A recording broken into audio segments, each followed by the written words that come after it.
Hello dear student, welcome. तो अभी हम लोग फाइंड कर रहे हैं शेयर होल्डर वैल्यू, जिसमें अपने को ये फाइंड करना पड़ेगा EVA, economic value added. Okay, तो ईवीए होता है क्या? इससे यही मालूम होता है कि जो कंपनी का शेयर्स है, जो इक्विटी शेयर होल्डर है, उनका वैल्यू कितना है। तो फिर इसका फॉर्मूला लिखा पहले, एक मेन इंपॉर्टेंट है कि ईवीए, इकोनॉमिक वैल्यू एडेड। तो सबसे पहले लिखेंगे नो पैट, मतलब जो भी प्रॉफिट है उसमें से टैक्स माइनस करना रहता है। जो भी नेट प्रॉफिट अर्निंग होता है उसमें से टैक्स माइनस करेंगे। फिर माइनस करेंगे हम लोग, क्या करेंगे? Minus capital employed. Capital employed का मतलब होता है कि कितना रुपया लोगों ने लगाया into cost of capital, cost of capital. Okay, तो अभी सबसे पहले अपन नो पैड ढूंढेंगे। ओके, तो नो पैड कैसे आएगा मालूम है क्या? अपने देखेंगे अर्निंग कितना है। ओके, तो इधर देखो दिया रहेगा अपने को ईबीआईटी, है ना। ईबीआईटी का मतलब होता है टोटल अर्निंग होता है, ठीक है। तो नो पैड ढूंढने के लिए पहले क्या करें हम लोग? ईबीआईटी लिखेंगे। तो ईबीआईटी दिया है 300 करोड़। ईबीआईटी कितना दिया है? 300 करोड़। तो अभी हम यहाँ लिख देते हैं सॉल्यूशन ना।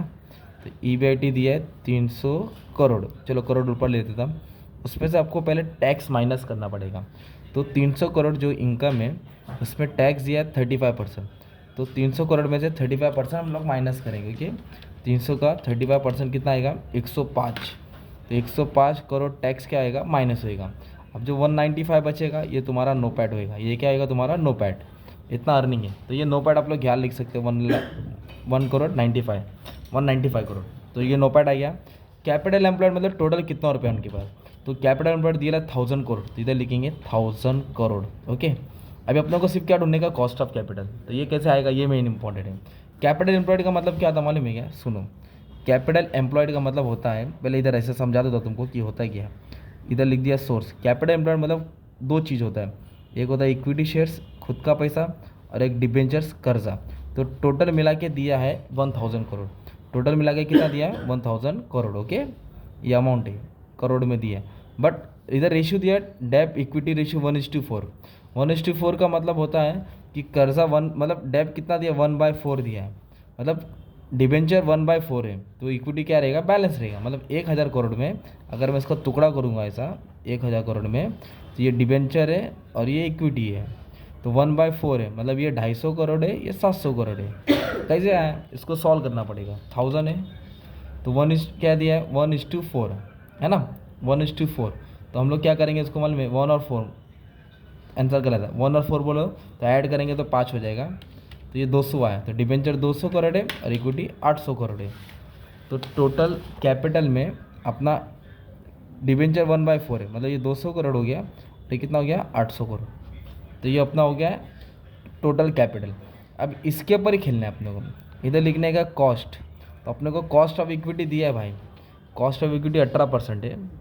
कॉस्ट ऑफ इक्विटी 18% है, तो इधर 18 लिख दिया। और कॉस्ट ऑफ डिवेंचर 15% है, और टैक्स भी दिया है।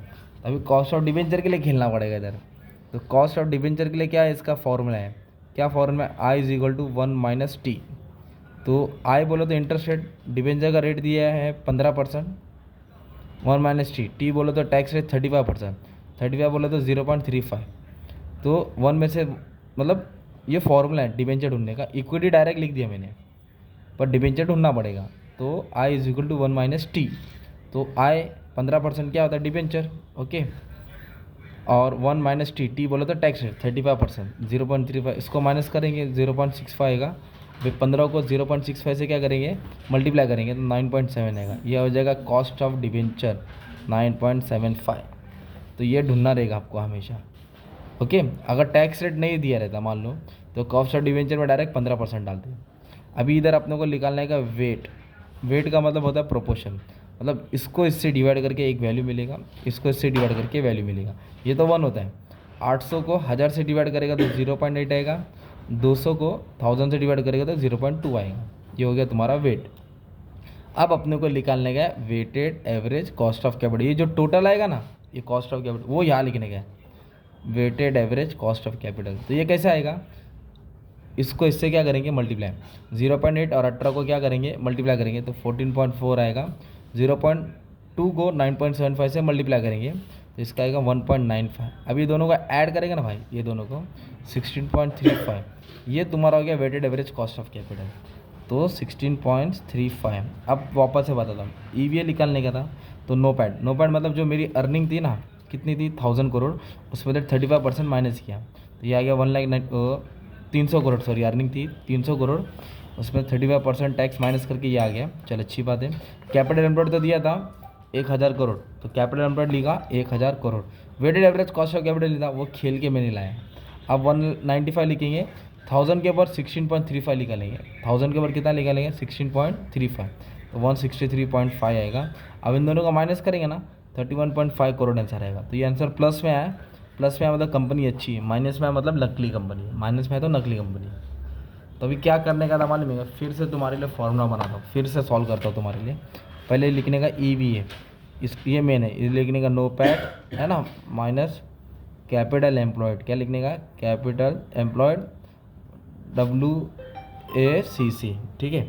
और सबसे पहले क्या ढूंढने का मालूम है क्या अपने को, सबसे पहले NOPAT ढूंढने का। तो NOPAT के लिए कैसे, NOPAT के लिए क्या करना पड़ेगा अपने को मालूम है क्या, EBIT में से टैक्स क्या करना पड़ेगा, माइनस करना पड़ेगा, अपने को आ जाएगा NOPAT। अभी weighted average cost of capital ढूंढना है, तो इधर लिखेंगे सोर्स, तो पैसा कहाँ से आता है, एक तो इक्विटी रहेगा और एक डिबेंचर रहेगा, ओके। ये दोनों को बोलते हैं कैपिटल एम्प्लॉयड, क्या बोलते हैं दोनों को, ये तो अमाउंट टोटल उठा के यहाँ ही डाल देंगे। फिर वेट निकालेंगे, वेट मतलब हर अमाउंट को इससे डिवाइड करेंगे, हर अमाउंट को इससे डिवाइड करते हुए 1 आ जाएगा। फिर अपन को कॉस्ट मिलेगा, तो इक्विटी कॉस्ट दिया रहेगा तुम्हारे को, कॉस्ट ऑफ डिबेंचर निकालना पड़ेगा, KD I = 1 - T बोले तो टैक्स रेट है ना। फिर इन दोनों को मल्टीप्लाई करेंगे, ये तुमको मिलेगा WACC, फिर डाल देंगे, आ जाएगा आंसर, ओके।